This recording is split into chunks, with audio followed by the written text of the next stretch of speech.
शाहरुख खान बॉलीवुड के किंग तो हैं ही, पर क्या आपको पता है कि उन्होंने प्रोड्यूसर बनने का फैसला क्यों किया? क्या ये एक जीनियस डिसीजन था या ये एक ऐसा मोमेंट का रिजल्ट जो कभी किसी ने सोचा नहीं था? वीडियो को पूरा देखिए क्योंकि इसका जवाब आपको हिला के रख देगा।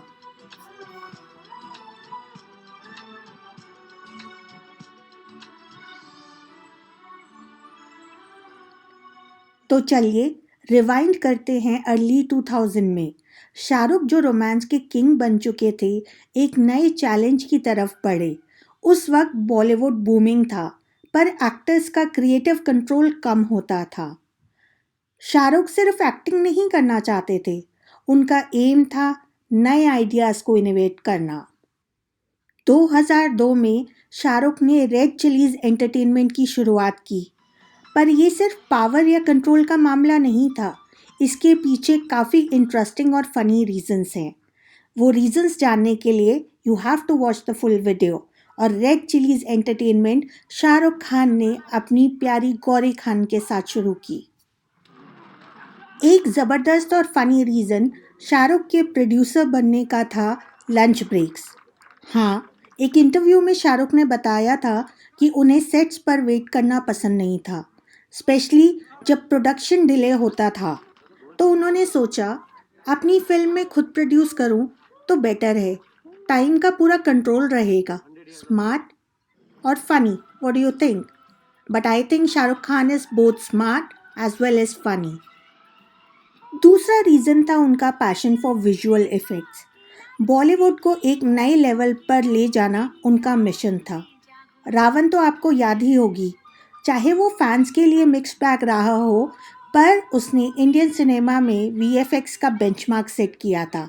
हम लोग ये कभी नहीं भूल सकते, जो वीएफएक्स हमने रावण में देखा था वो इससे पहले कभी नहीं देखा था इंडियन सिनेमा में।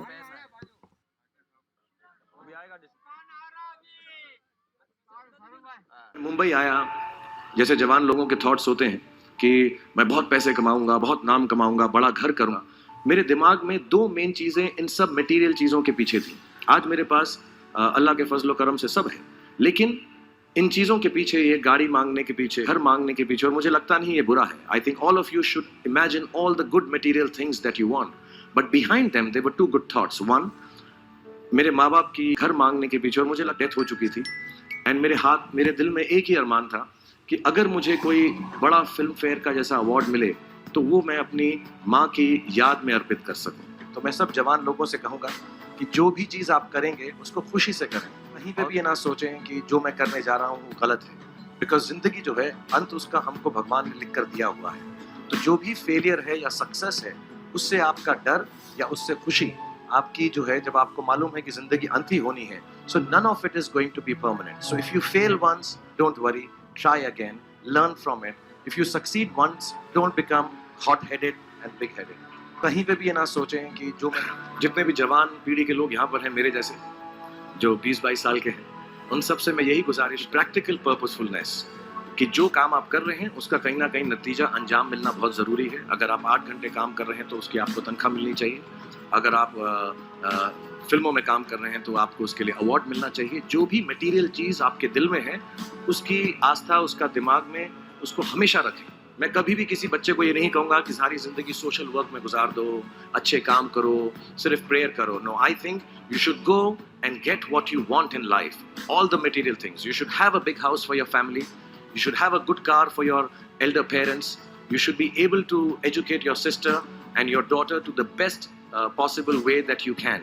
Please do all that, but somewhere in your heart remember that each job that you do, जो भी कार्य आप करें, जो भी काम आप करें, उससे कहीं ना कहीं ह्यूमैनिटी, कुछ ना कुछ पॉजिटिव होना ज़रूरी है। जैसा मैं बता रहा था कि जब मैं सुबह उठता हूँ तो यही सोचता हूँ कि मैं जा रहा हूँ उसके अंदर कोई अच्छी बात है या नहीं, और मैं बहुत किताबें पढ़ता हूँ।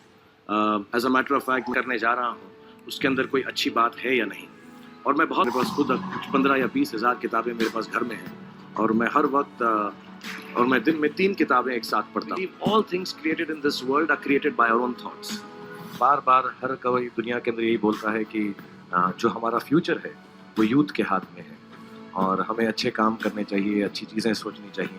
मेरा बिलीफ ये है हर यूथ को कि आपको ज़िंदगी में जो चीज़ चाहिए, जो कमाना है, जो नाम कमाना है, पैसा कमाना है, उससे कभी भी हिचकिचाए नहीं। पूरे बल से, पूरी ताकत से हर वो चीज़ पाने की कोशिश करें जिसके आपके दिल में दिलचस्पी है, जिससे प्यार है, और हर बात वो करें जो आपको अपने सपने के करीब ले जाती है। लेकिन उस सपने के अंदर कहीं ना कहीं पर एक ऐसा ख्याल ज़रूर रखें कि अपनी ह्यूमैनिटी, अपने जो लोग हैं, उनका भी कुछ ना कुछ भला हो रहा है। I don't think it's important to be anyone else. से पूरी ताकत से हर वो चीज़ पाने। When I came to the industry, जब मैंने अपना काम शुरू किया था, तो मैं कोई भी बनना नहीं चाहता था। मैं सिर्फ वो करना चाहता था जो खुशी मिले। अगर जो दिमाग में आपके आएगा, जो आपके दिल में आए, उस काम से आपको अगर खुशी मिले, अपने माँ बाप के साथ बैठकर उनको समझाएं, क्योंकि कई बार मदर फादर बहुत स्ट्रिक्ट होते हैं कि नहीं, खेलो मत, पढ़ाई करो। I think what you believe in, if you believe in yourself, you will become yourself. और अब वक्त है सेलेब्सकोप 24/7 के चैलेंज का। आज का सवाल है, अगर शाहरुख खान एक सुपर हीरो होंगे तो कौन से पावर्स उनके पास होने चाहिए? आपका आंसर सबसे क्रिएटिव होना चाहिए, और अगर आपका कमेंट सबसे ज़्यादा लाइक ले जाता है बेस्ड ऑन द आंसर जो आप दे रहे हैं 10 दिसंबर 2024 तक, तो आप जीतेंगे एक गिफ्ट वाउचर फ्रॉम सेलेब्सकोप 24/7। आपके आंसर्स का वेट रहेगा। लाइक, शेयर एंड सब्सक्राइब करें सेलेब्सकोप 24/7 पर बॉलीवुड की अमेजिंग कहानियों के लिए और खूब सारे चैलेंजेस में खूब सारे गिफ्ट वाउचर्स जीतने के लिए।